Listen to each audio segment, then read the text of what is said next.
That's what I want. Nice. Lovely. This meeting is being recorded. Hi. Good morning, everybody, and welcome to our next installment of our Divine Feminine series. I'm here with Cassandra, and we have been going through different um, beautiful divine women that are found in the Judeo Christian faith. And we're going to move through other pantheons and groups. But this week we're talking about Mother Mary, and I think it's super appropriate. Number one, we're here in the season of Jesus' birth, and she's his mom, kind of a big deal. But also, uh, December 12th is a really huge holiday in Mexico and a lot of Latin America of the Virgin of Guadalupe. And um, so that was a big celebration, huge celebration. I live in a city that is 86% Hispanic or 84% Hispanic. So there were people parading in the streets, there was music, there were fireworks. I saw beautiful TikToks over the last 24 to 48 hours of mariachis in cathedrals and Mexico City, where her cathedral is there. So very beautiful uh, and exciting. But we're going to talk about what are some of the myths. We're going to talk about what are some of the things that um, people see her as, and how we can emulate and work with her in different ways, and what she's here to kind of teach us.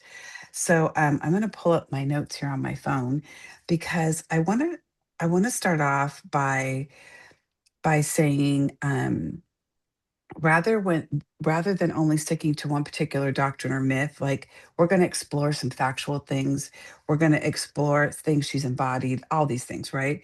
But here I want to talk about the many faces of Mother Mary. She's the Virgin Mary in Christianity. She's Our Lady of Guadalupe in Mexico and in the Americas. She's the Black Madonna figure in Europe. She is sometimes even correlated as Isis Hmm. in to the Egyptians. She's even connected sometimes as to Sophia, who we've talked about Sophia already.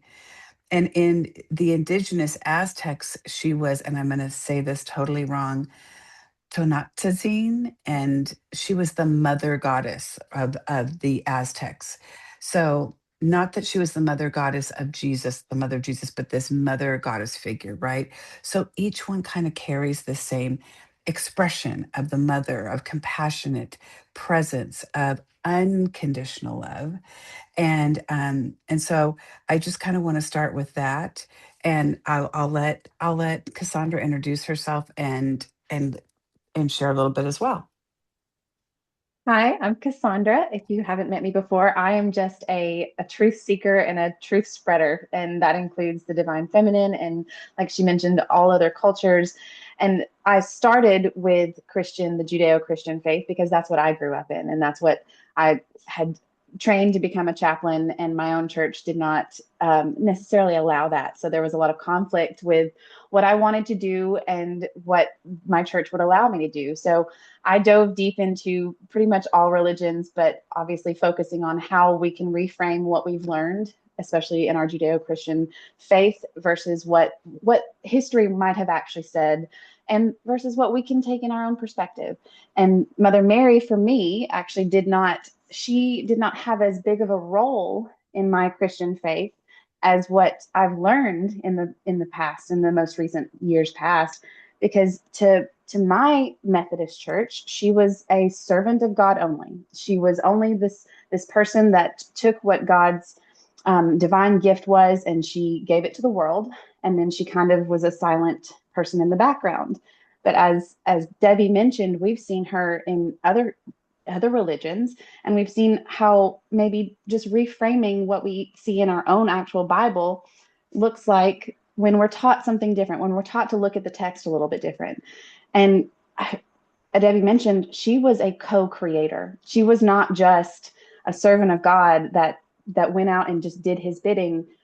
There's even some early Christian text from, I think it was the Council of Ephesus, that talked about her being a servant of God long before she was mentioned in the Bible as just being chosen. So it was almost her way of trying to become what God wanted her to be, so that she could become the vessel, so that she could help bring bring this God into the world. So it was a co-creator that was a part of the process, not just a bystander that was told what to do. So in all of what I've learned about the Mother Mary, I've learned more about her being just a full of wisdom. And she mentioned her being kind of Sophia, like a part of Sophia. Sophia's bear is what we kind of see in some of our texts too. But she was a disciple that we kind of put underneath the radar. She was a part of Jesus's disciples, and she was a part of who people that went out and taught. So I would love to talk about what we've learned from her in the past. If anyone wants to join, about how they kind of grew up with Mary and what they thought of. Like I said, to me, from what I remember as a child, she was a silent participant. She was just somebody that kind of was in the background. She was there at Jesus's death. She was there at Jesus's birth. But outside of that, I was pretty much taught that the men led the way and that the men were the ones that were teaching. But what I learned is that she was also, I mean, she questioned Jesus. She was the reason why he had his first miracle. She prompted some of what he was doing, obviously, as his mother, but she was also just a faith driven woman that was adding to the story, to the narrative. And so a lot of us, especially in my southern small town, didn't see Mary as a prominent figure. We saw her as, like I said, a silent woman in the background. So what are some other myths that we've kind of grown up with? Debbie, what did you grow up with? Well, I was raised in the Lutheran Church, which people will say is Catholic light. But Mm-hmm. Mary did not headline, right? Like she headlines more in the Catholic Church. And the Lutheran Church was very much about, we don't need these intersaries. But I feel like it's such a duplicitous message, because you don't need an intercessory. You just go directly to God. Don't pray to a saint. Don't pray to Mary. Like that's not what you do. And but it's duplicitous, because at the same time they're saying you don't need an intercessory, but you need to show up at church here. You need to put money in the coffers here. You need to have the pastor to be that, to give you the message and tell you God's word. And so I thought, well, that's really interesting, because it works in one way when you say it this way, but you pull it back a different way in this way. And so I fun fact, I'm adopted. My biological mother was Catholic, but requested I not be raised Catholic. And I thought to myself, when I found this out and I was like 20 at the time, I was like, I tried to pull back and have perspective, not assume why she made that choice for me. And I think at the time, she was an unwed woman. She may have even gone to her local Catholic parish to say, I might need your assistance. And she probably got a lot of judgment, and probably, you know, kind of fell away at that point of feeling rejected, because I had other Catholic friends who went through that and had that kind of rejection. So I kind of wonder that, but I try not to assume too much, because I'm like, I'm not going to assume. Um, but at the same time, there is something in all of my being that knows that she reached out to Mother Mary at my birth and asked her to watch over me. There's just something in my knowing of this. And so as I had my, what I would call kind of a spiritual awakening, which I've kind of always had. I always worked outside of the dogma and the religion I was raised in, because I would go to church and see people, and I say this all the time, walk out of church, go get their coffee and donut, and then start talking shit on each other and gossiping and being mean and being ugly. And I'm like, what in the heck? And I grew up in a home where my mother said, don't do kind things to other people unless you're going to get something in exchange for it. It was transactional. Her love was transactional. Everything she did was transactional. And Jesus was not a transactional kind of guy. And I was like, what? So, like, none of that. So I vibed in Jesus, like unconditional love, non transactional. And I kind of just floated by Mary. I was similar to you. Like, she was a servant of God. He asked her to Mm-hmm. do this favor, have my kid, whatever. So she just wasn't really in my realm. And then I really started connecting to her in really big ways. And my birth mother died before I found her, but I was given I was given like a couple of crucifixes from our family, and I was given a little card with Mary on it that was at my grandmother's funeral card. And so then I just was coming across all these things, and I felt very drawn to the divine feminine, right?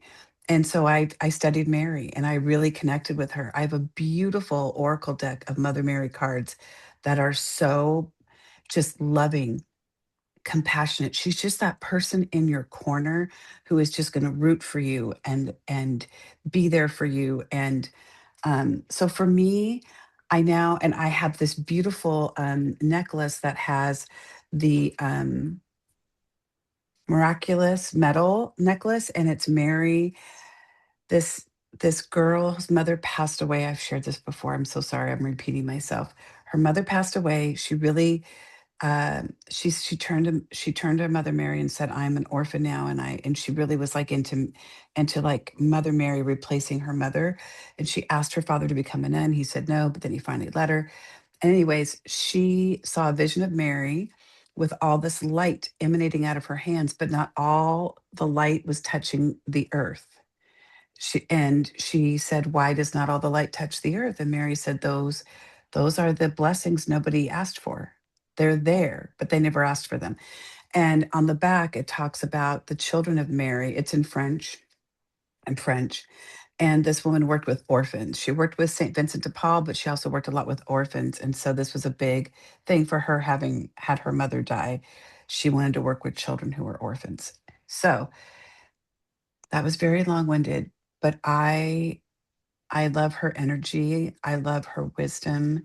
And I'll share more, but I want everybody else to have a chance to kind of speak how they met or know Mother Mary or their thoughts on Mother Mary. And I'll start with Danielle because Danielle's on camera. Okay, yes. Thank you, Debbie. I I had grown, I am Catholic, Roman Catholic. So yes, Mary was definitely spoke of. But as mentioned, it was more like the apostles. It was the men. It was Jesus. At least that's what I heard, hear or heard. So I would say, like, I started watching The Chosen. I started listening more about Mary, and like I think it's Saint Catherine LeBeau with a miraculous medal. Like Yes, I listened to a saint. It's called a Saint of the Day, and it's like 1 or 2 minutes. It's a podcast. I recommend everyone if they want to listen to that. But anyways, I just went to confession about a couple weeks ago, and the priest had said, "Talk to Mary, talk to Mother Mary. She's there for you, whatever." So it's like I want to become drawn more closer to her. I recite the Rosary daily, which is great, whatever. But I always felt distant, and I still kind of do. So I know she's in my corner, and I like how you phrased it all. But yes, and my mother has deceased, so yes, I would love to have that comfort. I would love to everything Mary would like to give me. I want to be very reciprocal. Like I want to. I welcome it. So yes, I I'm love so that. glad Yeah. about this series. Thank you for letting You're me know. welcome. Well, the Yeah, live know. yeah, Yeah. yeah. Perfect. I'm so glad you're here to share that. Yes. Anita, you're next on my screen Mm. if you're available. Maybe, maybe not. She might be cooking, baking cookies. I'll come back to Anita.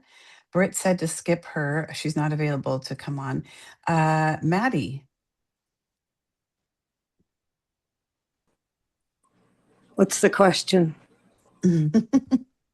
What did Mary look like to you growing up? What's your perception of her before you started diving in?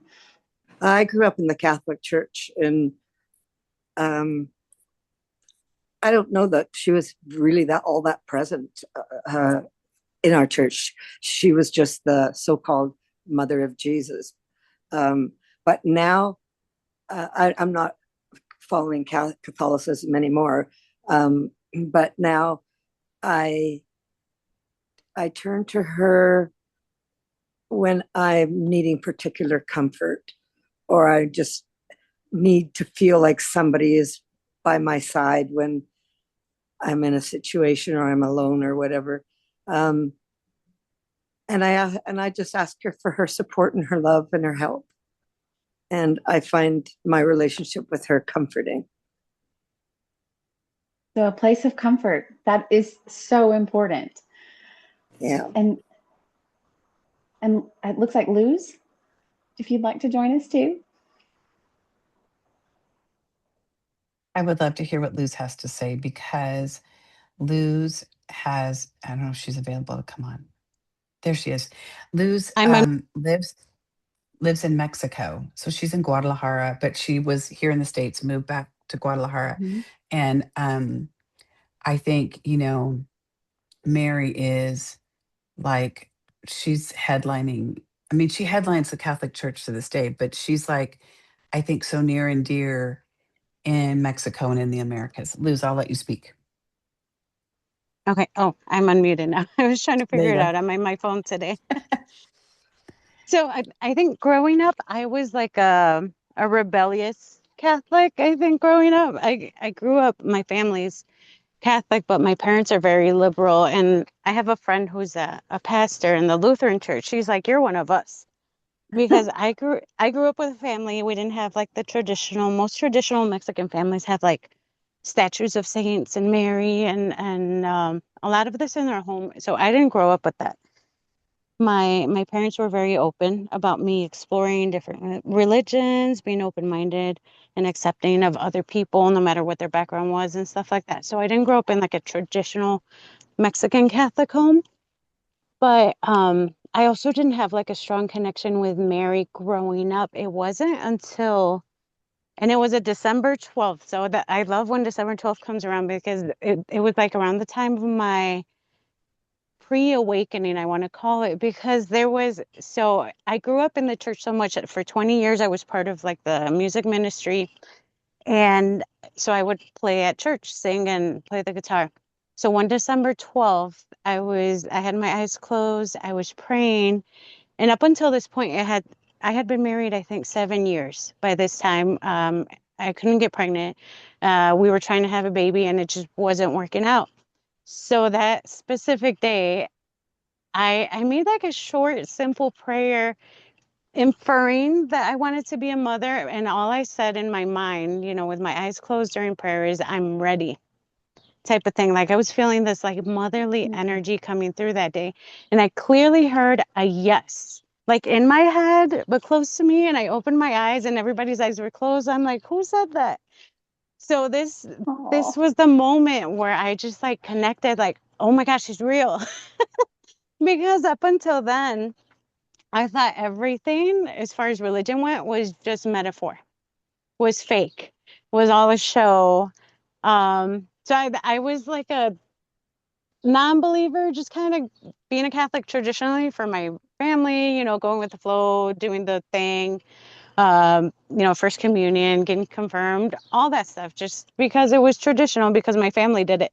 But it was at this point where everything opened up, and it was at that moment I knew it was Mary. I knew it was, and I got pregnant. 3 months later, I know 3 months later I find out, like, wow, like, thank you.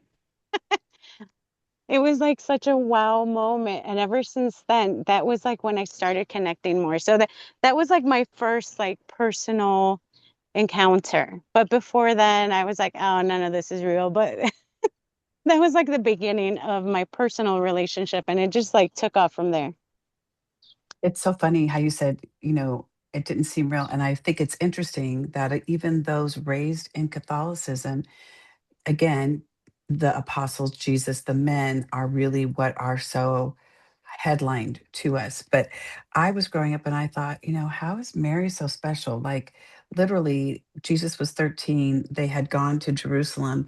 And remember, he went to the temple, and then they all left on the caravan to go back. Like it was like a 3-day whatever trip, and they left Jesus behind. And I'm like, she lost her kid for 3 days. I've never lost my kid more than 5 minutes. So come on. Like I used to give her shit. I was so terrible. I was like, come on, like, she's all perfect, but that's not her message. Perfectionism is not her message, right?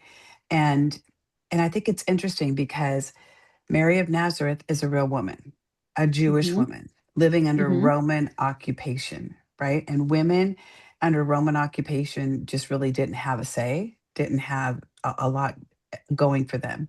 She was a mother in a time of poverty, Hmm. political violence, and uncertainty. So And she raised a child, persecution.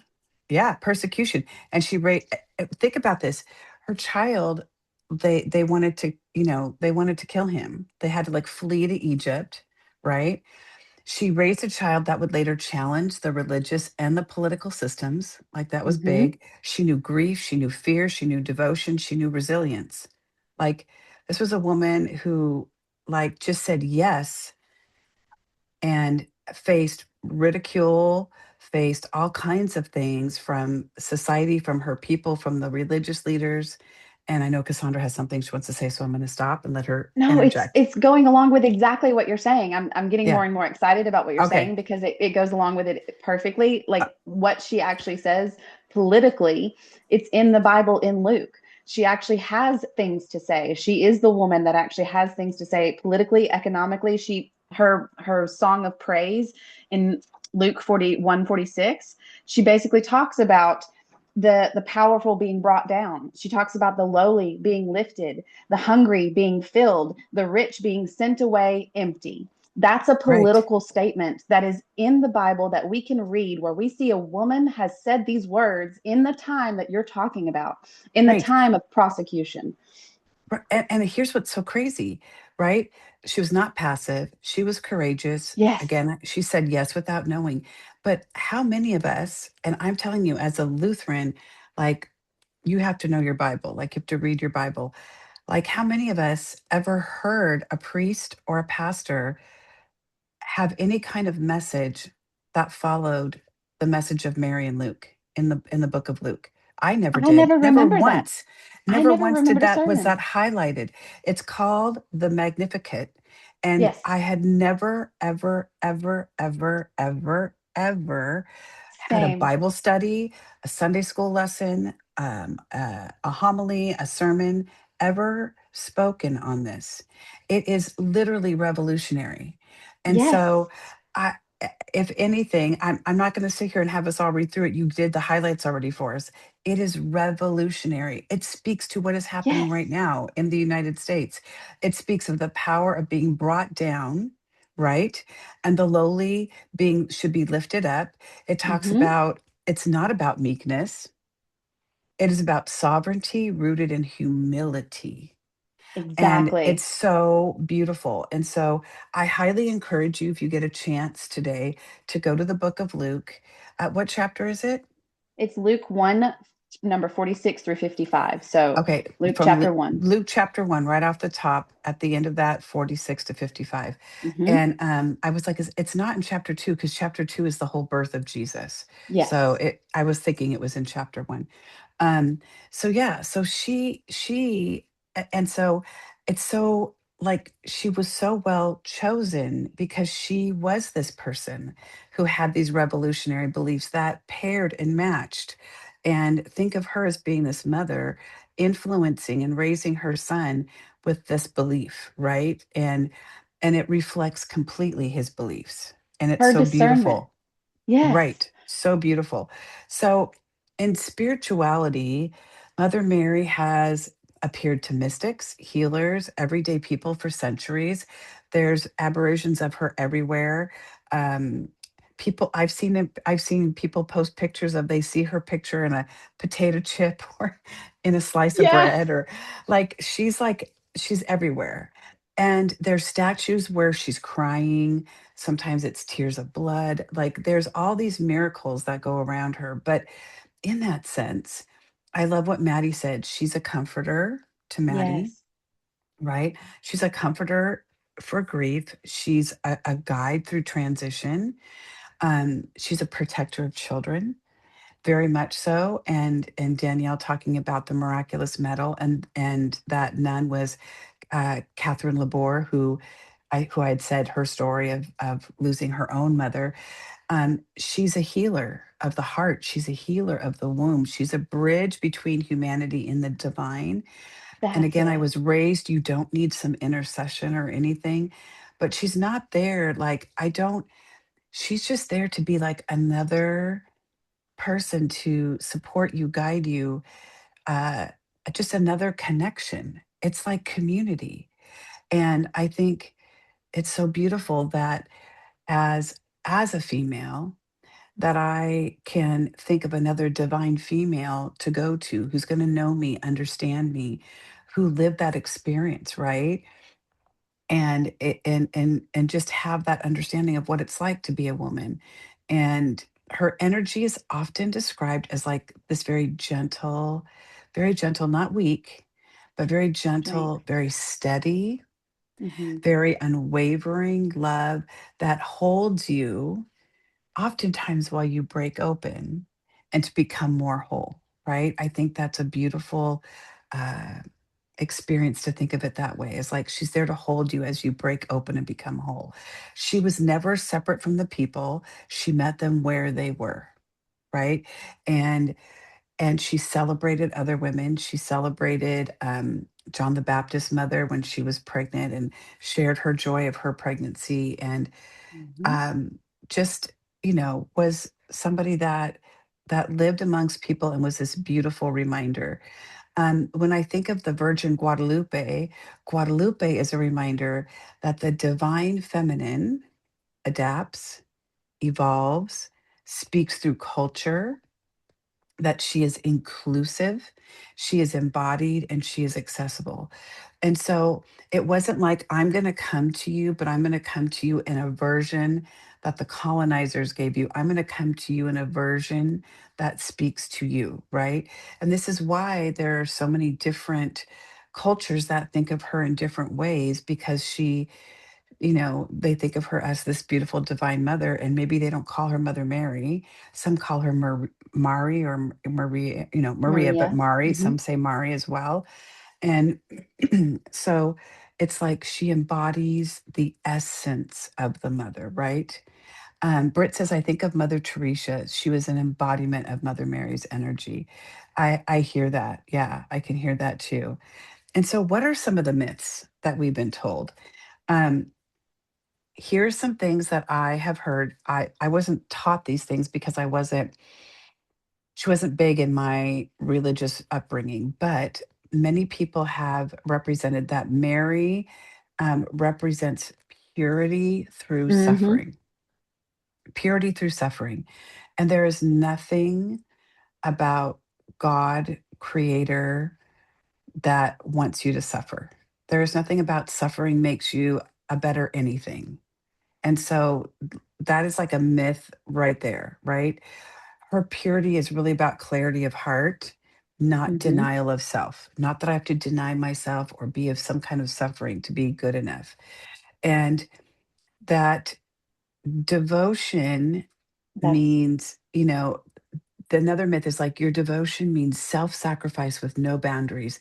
Just keep self sacrificing. And I think this is a myth that, though I never attributed it to Mary, I think it's something that is perpetuated, and that hmm women are very much taught, be the self sacrificing until you have nothing left and don't hold your boundaries, right?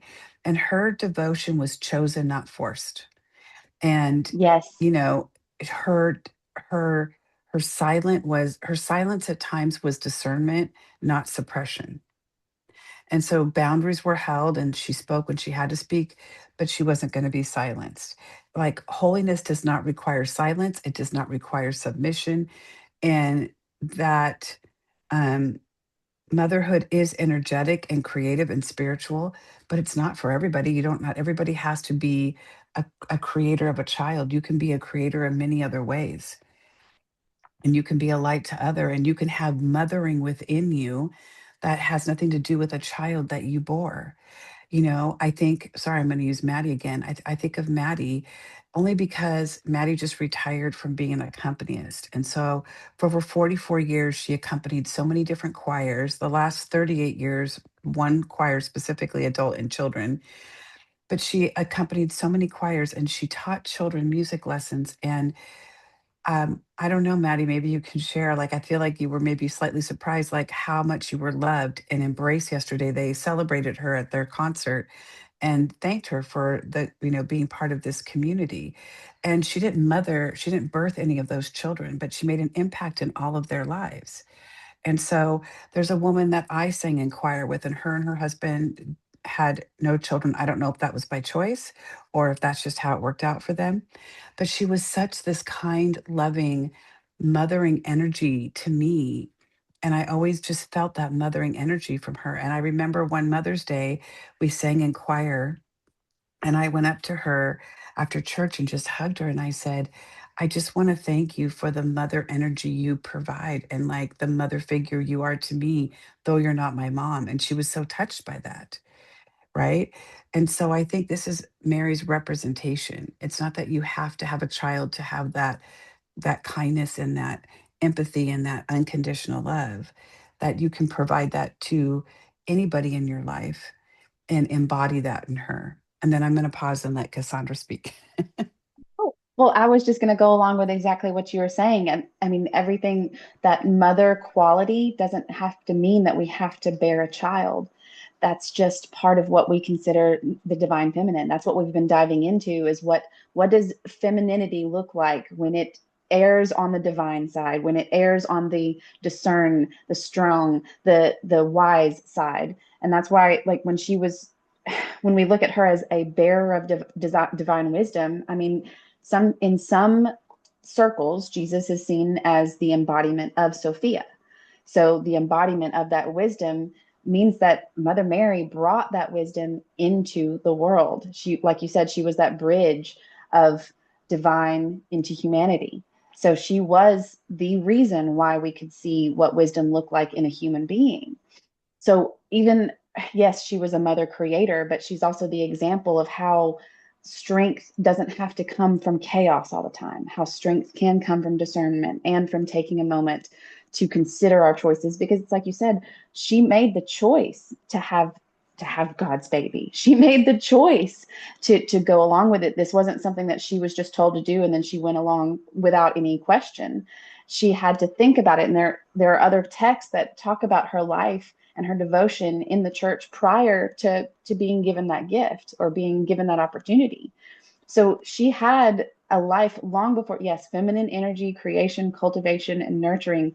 And those all, they don't have to necessarily lie with people that have children. They lie in men too. We all have our own feminine part.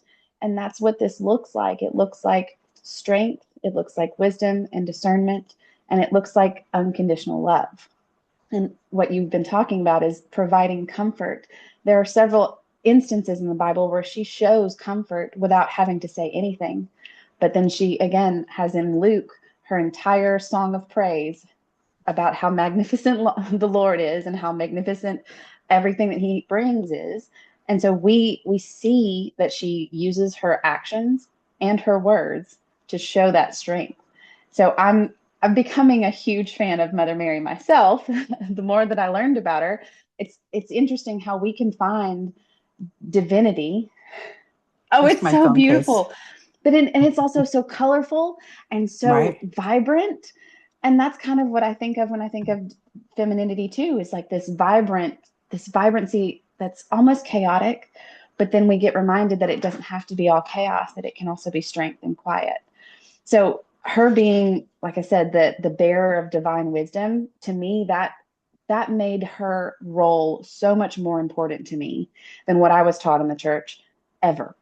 Her being the one that was chosen to bring wisdom into the world or to bring this divine figure into the world meant that her role, again, throughout history and throughout time, might have been diminished, especially when the Bible was reviewed and changed in the 14th century and then added and removed, and we've seen it change over time with different translations. But what we do see is that her actions, they were just perceived differently by some of us. And looking at it from a different different view.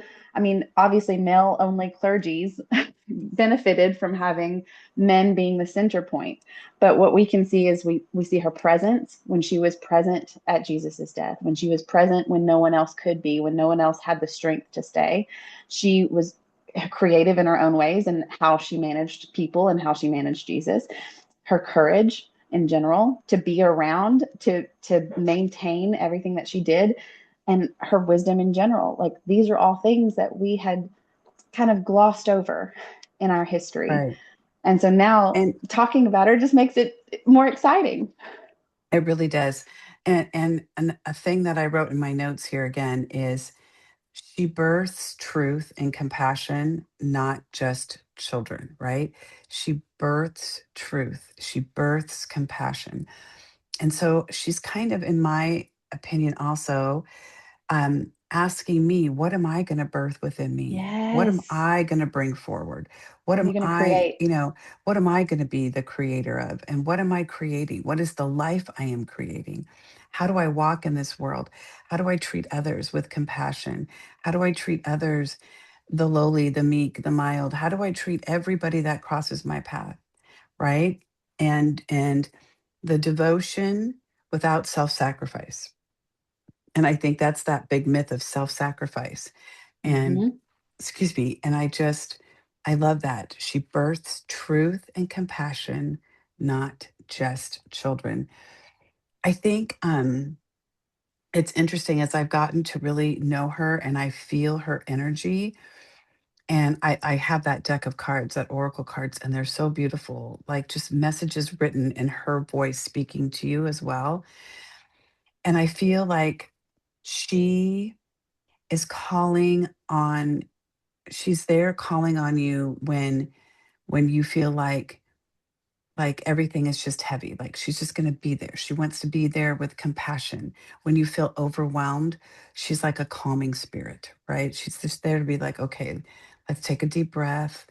It's going to be okay.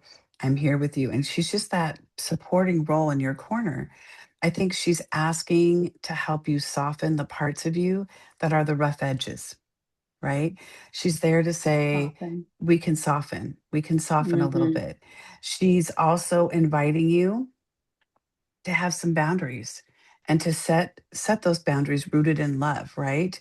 Not boundaries to be like push the whole world out and live in a little bubble and put a whole wall up to everybody, but rooted in love, protecting your energy and connecting with her as this womb of creation, not just caretaking, not just being a caretaker, but being a creator.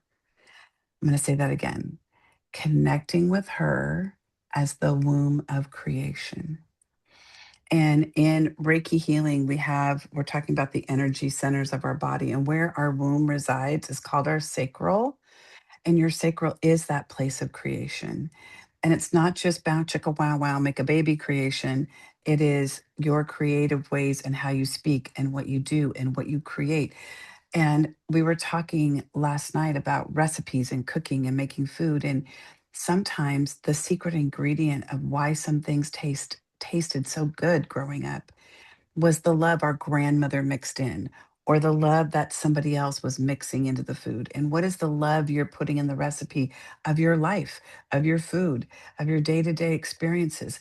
Like, what is all of that? And I think that is pretty amazing, really truly Yes. pretty amazing. So I think she's really teaching us to love without martyrdom, to not be super self-sacrificing, to really understand your your powers of creativity um and all that you are capable of. And when you don't feel it, she's going to be there to cheer you on. I'll let you speak and I'll be quiet Oh, now. I mean, no, you're touching on everything that I think of too. And I would just add discernment too. The more that I've Mm, researched her and the more that I've kind of dove into Mother Mary, the more I realized that I was told to do certain things in a certain time in a certain way. And she does things in her own way with her own discernment.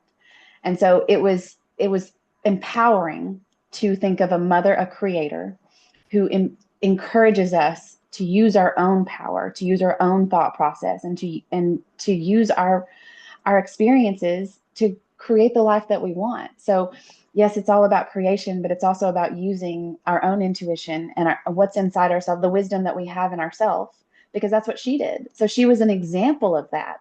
And like I said, I've read that Mary's Song of Praise so many times, especially since, as you said, I didn't get taught it in church. No, There no. was, I can't think of a single Bible study, a single sermon where Mary was the focus and that part of the Right. Bible was the focus. And it should be, because when I read it, it's poetic, it's influential, it's economic, it's political, and it's all the things that especially women in our day and age and people that have feminine features, that we can see that discernment exists when we've been told for so many years that we can't manage stuff because we're too emotional.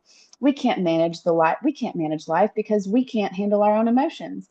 But alas, in our own Bible, we see that there is a mother, a creator, who managed a lot and discerned when she should say things and when she shouldn't, and when she showed strength and when she shouldn't. So to me, it was just more of an example of, okay, this is what I want to be more like.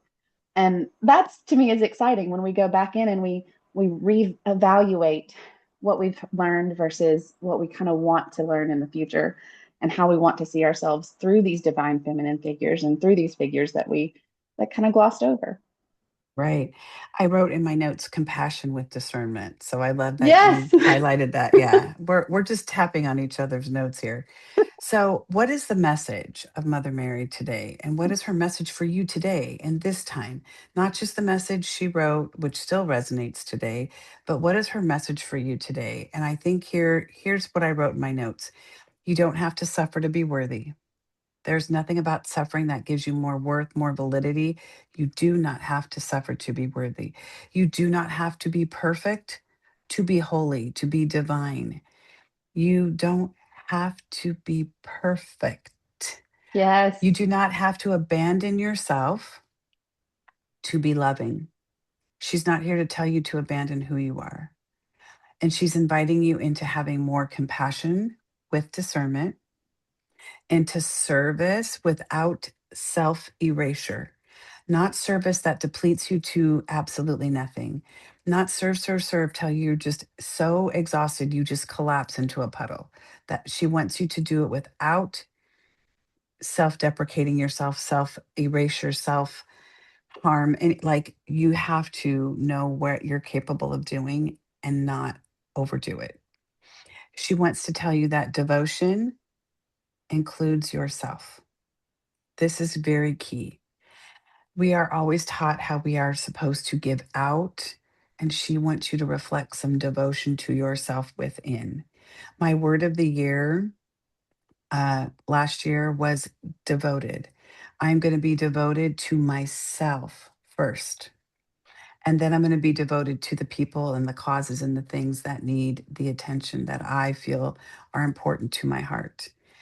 And lastly, that love has no boundaries. That love has no measurement, no weight, no, it can't be counted, weighed, measured. I say this every day in my morning intentions, but it is just like a well that you can constantly go grab another cup and grab another cup, and it's never going to run out. It's never going to run out. And she is reminding the divine feminine to come home to herself. Yes. She is reminding you to come home to you. And so in closing, like what are some good questions for conversation? Like what are your conversations you can have when you think about Mary? Well, where in your life are you being asked to mother yourself with the same Mm-hmm. tenderness that maybe you give others but you don't give yourself? Who in the room is really good at caring for others but not themselves? Raise your hand. Right? And so we have to be tender to ourselves. Like this is Mary's work, not worship from afar, but embodiment within. And so, where in your life are you being asked to mother yourself in the same tenderness you would give others? What compassion? And again, devotion includes you. Think about that. Devotion includes you. Um, this is Mary's work. This is Mary's example. And wherever the divine mother is in whatever cultural space, you find the divine mother as the creator, as all these things, the embodiment of love. But I feel so called to tell you devotion includes yourself. Like, I really feel called to say that today, that devotion includes yourself. So, compassion with discernment, service without self erasure, devotion that includes yourself, love that is endless. And that's really, I feel like, just kind of wrapping it up into like a little bow. These are like the four pillars of Mary to me. And if this like kind of piqued your interest to know more of Mary or connect more with her, start with maybe reading that bit from Luke chapter 1, and maybe just spending some time, connecting with her. Oh, one thing that we didn't talk about is the rosary. The rosary is a very specific prayer said to Mary, and it's repeated, and there's the beads of the rosary. And when you say something in a repetitive way, it becomes like this meditative state. And it's really saying the rosary on that repeat, which I don't say the rosary. I didn't grow up learning the rosary, but I kind of know it. Hail Mary, full of grace, the Lord is with thee. Blessed are you. So I kind of know it a little bit, but it puts you in a meditative state. And so, whatever helps you meditate, whether you're doing the rosary or you put on some music, and if you do meditation, and if you're like, I'm not good at meditating, I don't know how to do that, just schedule quiet time, focus on your breath, and this just reach out to Mary and say, you know what, I'm struggling. I'm struggling with compassion, with discernment. I'm struggling with service without self erasure, or I'm not devoted to myself, and I need you to help me and guide me. And she's going to be there for you, and you are going to know it so deeply.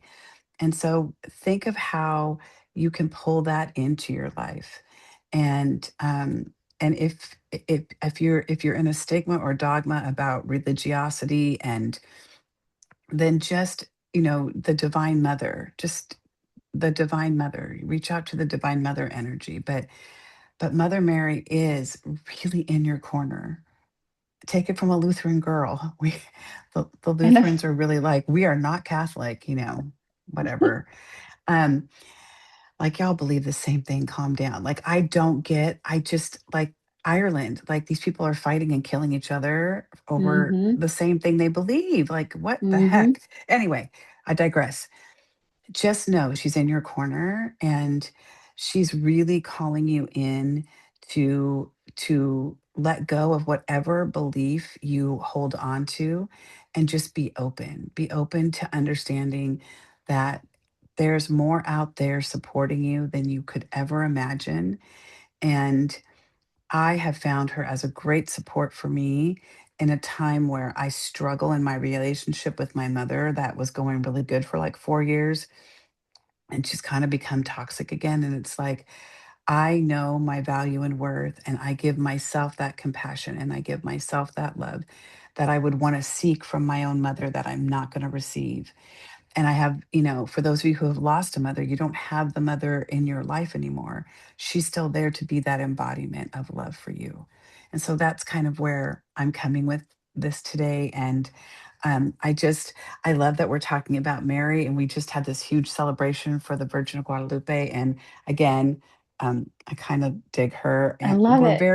we're, I'm, I'm, I'm in a Hispanic home. I'm the white girl in the Hispanic home, but we are so embracing and loving, and I just love everything she embodies. And I'm like, I just wish to have more with her and connect with her, and I do. So, any other closing thoughts or questions anybody wanted to share or say anything? Because I don't want I to cut do. anybody off. Oh, and I Cassandra wants to say something. Go ahead. I just want to add, as far as how I see Mary too. I mean, we're both talking about what we see from her. I've also been diving into the this is we are all divine. We are all a part of God. Our soul is a part of God. There are divine masculine parts of us, there are divine feminine parts of us, and the divine feminine part of me wants to create. It might not be a mother, but what ways can I create? So you were talking about meditating with a rosary or meditating without. So in my mind, when I was meditating on Mary the other day, all that kept coming to me is what can I create in my life, whether it's for me or for other people, that can give life, that gives to the world instead of takes away from it, that gives to myself and to the other people around me, because that's what I see for her is she was a co-creator. And we take, God is our creator. That's what we've grown up with, but we also forget that there are feminine parts that were necessary for that creation, and Mary was necessary for that creation. So where in my life can I create better things for myself and those around me? So that's all I would add to is it's I the love energy it. of Mary I get. I love it. Danielle, you wanted to say something? Yes, I do. Real quick, thank you. I do say the rosary daily, but yes, I do need to feel more connected to Mother Mary, which is what I'm working on. But as I always think, well, when I see your medallion, that when you're wearing your miraculous medal, um, it I love it. It makes me think of when I went to church and it was just sporadic that I looked on like a drawer or whatever it was, a cabinet. Someone had left the same, like, medallion. It's a Oh, keychain, and it had a little story about Saint Catherine Labor. And Mhm. so I felt that's like, wow, that was meant for me to have.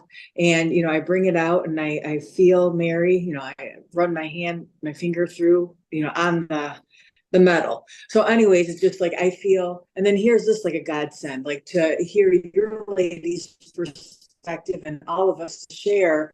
It's like divine timing. So it's just, especially coming into Christmas, and yes, the 12th we had Our Lady of Guatemala. So yeah, or Guadalupe. Anyway, so this was just all came to be. So I thank you, Debbie. I thank you, Cassandra, and everyone who's here. That was thanks for wonderful. joining us. So thank you. Thank Thank you. you. Thank you Thank very you for much. sharing. Sure. Yes. Anybody else want to share before we jump off? Are we good? All right. Thank you all. Thank you all. I'll post the link on to rewatch it on the Thin Line for people who didn't get to watch this. So if you're watching this on a replay, I would love any commentary, questions, message me or Yes. Cassandra if you have Yes. anything you want to share, or just share your own story of what Mother Mary means to you um and how she is like working within your life. So thank you all for being here. I enjoyed this so much. Thank you, Cassandra, and have a great day, you guys. Thanks so much. Bye Have bye. great days on purpose. Yes, on purpose. Bye, guys.